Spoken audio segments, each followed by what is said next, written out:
Hi, it's Bruce. It's Monday, February 20th, 2012, President's Day. I got a potpourri today. I'm starting every blog this way, but it's getting harder and harder to get to my vlogs. I haven't done it in a while. Week before last, Bill and I went to Palm Springs, California to visit some friends and have a little vacation, sit by the pool, eat, drink, relax, which I needed, and so I was gone that week. So I'm going to just basically graze over what I did over the past month or so, and most of these things you can't see anymore, so forgive me for being sort of late.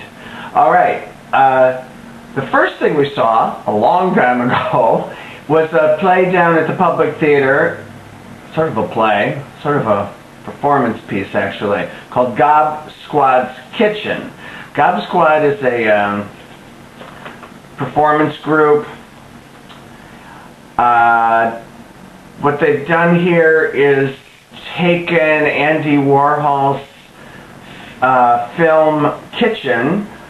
Andy Warhol used to do these films, sort of these reality films that had no scripts and sometimes didn't even have dialogue in them, like a man sleeping or a camera sitting there, whatever. And they sort of reenact Andy Warhol's script for Kitchen, and then they take people out of the audience to act with it.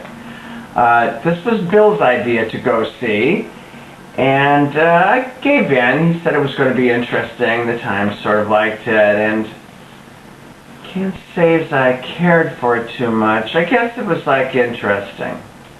We had a nice meal before, so I'll just say it's not here anymore. I had passed the time, and it was very strange. Anybody who's seen it who can be more excited about it than that, chime in with a comment. All right, now, what to pick from next? Oh, okay, now here was an interesting piece, and which is closed. Harry Connick in a revival of On a Clear Day You Can See Forever. I think I saw an amateur production of On a Clear Day, I don't know, maybe 20 years ago in New York, but it was an amateur thing. I don't even recall it, but someone said I saw it, So what they did was this lovely score from a musical from the 60s, in a musical starring Barbara Harris, who I loved in The Apple Tree. I was lucky to see her in Apple Tree. They revised. Michael Mayer did a complete revision with a new book and took the Barbara Harris character, who was if you've seen the Barbra Streisand movie, you know. Daisy Gamble, Brooklyn Girl, the psychiatrist who was played by John Cullum in the original, regresses her back to a previous life. She's Melinda Tentries, well in the movie she is, I don't know what she is in the play. And so she gets to play a dual role. It's the lead is the woman. Well, now the lead is Harry Connick as the boring psychiatrist, which is the first mistake they made.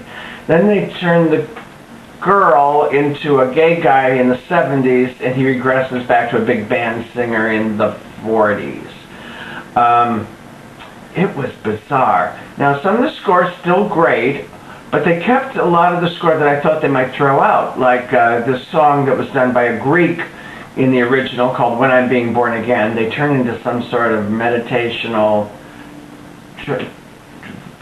weird hippie thing.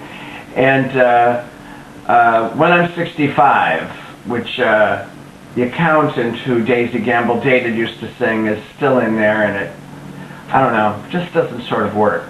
Harry's got a good voice, he's a solid person, but it was sort of dull.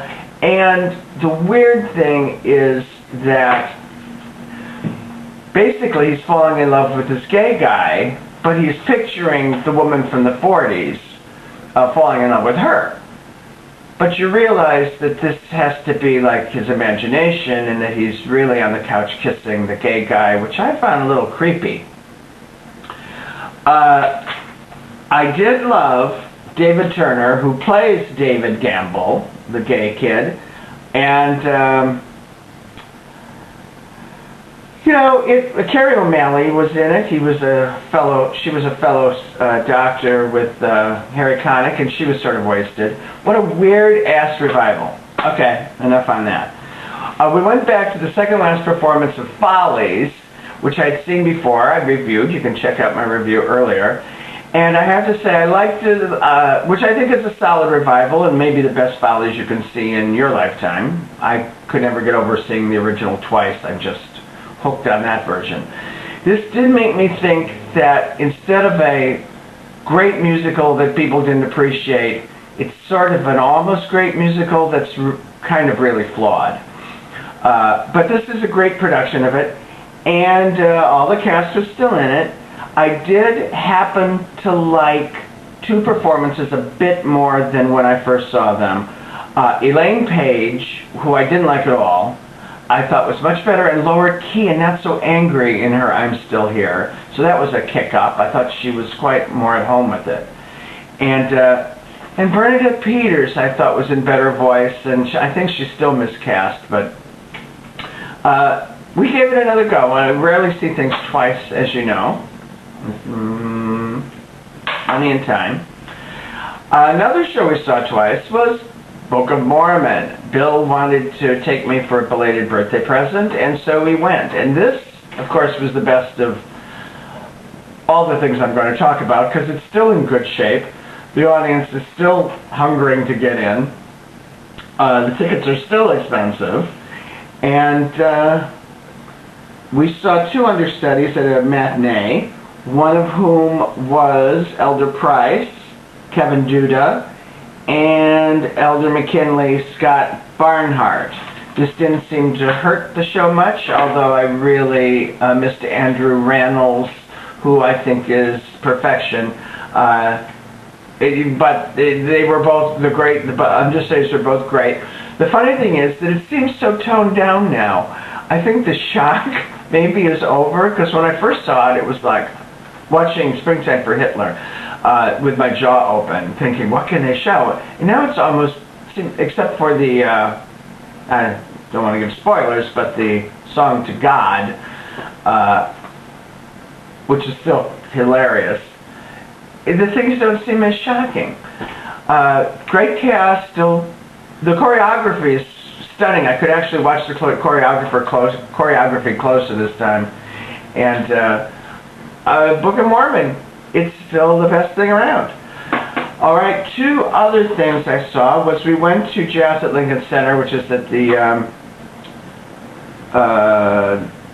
Time Warner, at the Allen Room, which is a fabulous room. If you ever get tickets to anything at the Allen Room, if you haven't been to the Allen Room, it's great. I love Gavin Creel, so we went to see Gavin Creel with his musical director, Stephen Aramis, do a show. And they did their modern songbook. They did a lot of modern songs, some Rufus Wainwright, which I really enjoyed. And then things I didn't know. Some Ben Folds music, a lot of Ben Folds music, who's a judge on the competition, what's that, about the choruses, the sing-off. Thank you. And, but my favorite things were when he sang the Judy Garland stuff and the stuff from theater. Sorry, I just like the old American Songbook. Now, the new American Songbook was good. The fun part in this, which made me buy a ticket for something else, was for about 2 minutes in a song, Lin-Manuel Miranda came out and did a rap and just took over the stage, and it was fabulous. Now, they were doing Merrily We Roll Along at Encores, and I saw Merrily We Roll Along at the original production twice. A terrible preview and a much better performance after it had opened. Sondheim had worked on Merrily We Roll Along quite hard during that preview period, way back when it opened, and I got to see it twice.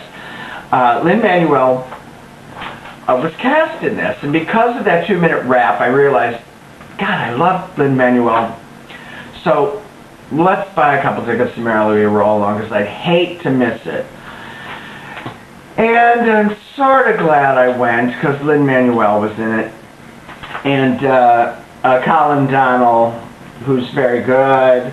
Adam Grupper, Betsy Wolfe was very good, Elizabeth Stanley. And it's still a problematic musical. Merrily We Roll Along, it's got like 3 great songs in it. And the rest of the score's okay, but a lot of repetition. Hey, you go out going, hey, old friend, what do you say? Old friend, are we okay? Old friend. Because they sing it like for 20 minutes during the show. And also, Merrily We Roll Along gets kind of boring. But they keep going backwards, so they keep singing Merrily We Roll Along. Because the whole thing takes place backwards. The problem with this show is, boy, you just don't like the characters from the get-go because you don't like them at the end and you don't like them in the middle. And then they sing the last song, which of course is the first time they meet, which is the first song. Get it? Because it goes backwards. And it's called Our Time, and they're on the roof, and they sing It's Our Time, and you really like the characters. And I started like crying because the song's so good, and the characters have such expectations, and it's so horrible. You just want to scream, don't get off that roof. But they've already gone backwards, so you can't stop them. So that's all the stuff I've seen. I can't really recommend anything because nothing's still running except Book of Mormon. I think Merrily's running. Is it running another week? Well, you know, if you want to see another revision. How much can they rewrite this show? It's still not very good. By the original cast album, the new songs weren't that interesting. I don't know when they put the new songs in because I missed a couple of the incarnations. But I've seen Merrily We Roll Along enough. So that's my catching up. It's sort of just street cleaning and putting the programs away. So that's what I've been doing. I hope you've been having a good time. And we're going to see some new shows from the new season coming up. This was sort of just catch up. Sorry, I'm trying to get the news out there as fast as I can, but it's just hard to move it. All right, have a great day, and I'll see you in a couple weeks.